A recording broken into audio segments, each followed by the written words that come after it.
We got two more UFC debutants coming in the welterweight division. We got Leon Shahbazyan coming in at plus 260. He goes up against former Bellator fighter Levon Chokheli, who comes in at minus 310.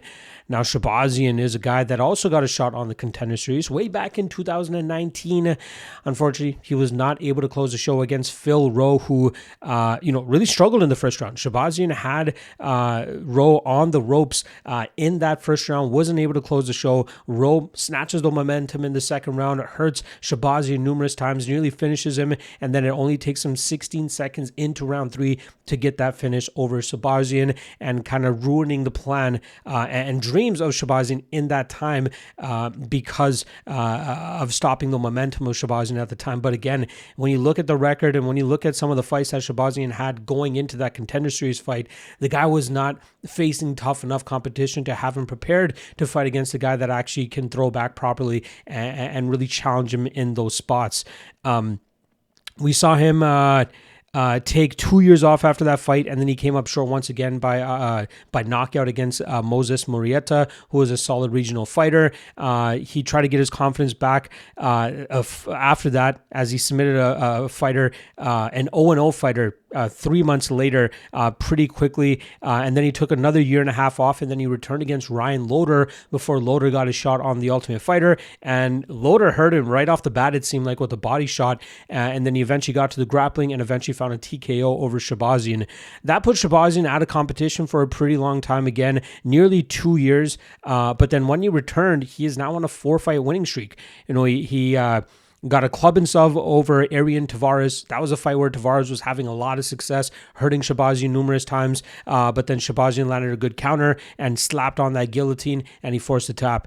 Then his next two opponents, Phillips and Elizario, Shahbazyan snatched up that ninja choke pretty quickly, like 43 and 47 seconds respectively, if I remember correctly, and he was able to get the tap there from both guys, showcasing how nasty of a squeeze he can have if you're not responsible enough with your with any type of takedown attempt that you have against him.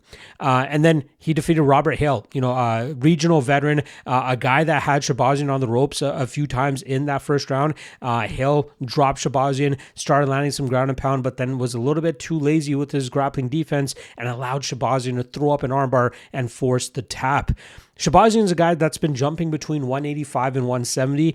It seems like he's kind of been struggling to get to 170, as he's had a few catchweight fights at 175 pounds, but he is making his UFC debut at 170 pounds. So that's something to keep an eye on during the weigh-ins to see if he's actually going to be able to make the weight properly and how he's going to be looking on the scales, right? This is a short notice fight for both him and his opponent, so it's going to be interesting to see how he makes the weight, if he makes the weight, and how he's going to be looking on the scales as well. But decent striker. Obviously, his brother Edmund Shahbazyan is much better than him, right? There's a reason he got to the UFC a lot quicker and has had as much success as he's had. And then we obviously know with a lot of these mixed martial arts brothers and siblings, there's one that's clearly always better, and then the other one's not that great. And in this unfortunate scenario for Leon, he's not the better brother.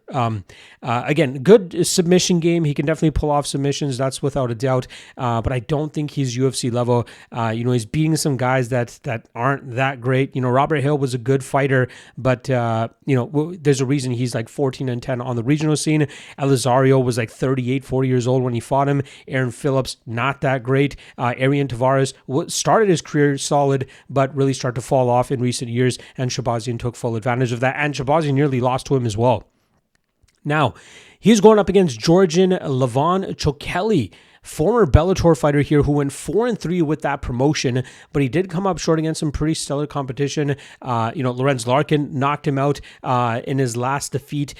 Before that, I believe it was Gayoti Yamauchi that was able to get the win, and then the strong wrestling of Kyle Crutchmer pretty much muzzled the approach of Chokheli. But some of the wins that Chokheli was able to get, Roman Feraldo was a good one, Michael Lombardo was a good one as well. After the Lorenz Larkin fight, I think he took 9 months off or something like that. 8 months away from action, returned against a 15-14-1 veteran, and I believe the guy's name was Alexandre Gonçalves or Anderson Gonçalves.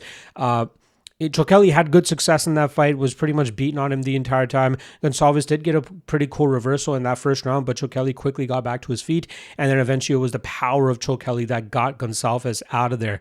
Chokheli, again, he hasn't been all that active as of late, but he's still only 29 years old. He's been entrenched, alongside some of the guys like Jean-Paul Boziani, Merab Dvalishvili as well, training out of Syndicate and just trying to stay active in the training room, and I think that will definitely help him when he finally steps foot in the cage this weekend. Big power in his hands, has some good judo, has some good grappling. I've kind of harped on him for his cardio in the past, but he is definitely a guy that I think deserves to be in the UFC, but probably a guy that will be more so of an unranked fighter that just kind of hovers with a 1-2 fight winning streak and then a 1-2 fight losing streak. So I don't mind him as an addition to the UFC. I think he has good enough experience, and he can definitely provide some crazy knockouts given the power that he brings to the table. Now this weekend, he's going up against Leon Shahbazyan. And I only think only one of these guys deserves to be in the UFC, and that's Chokheli. There's a reason he's a minus 310 favorite here, and I think for good reason.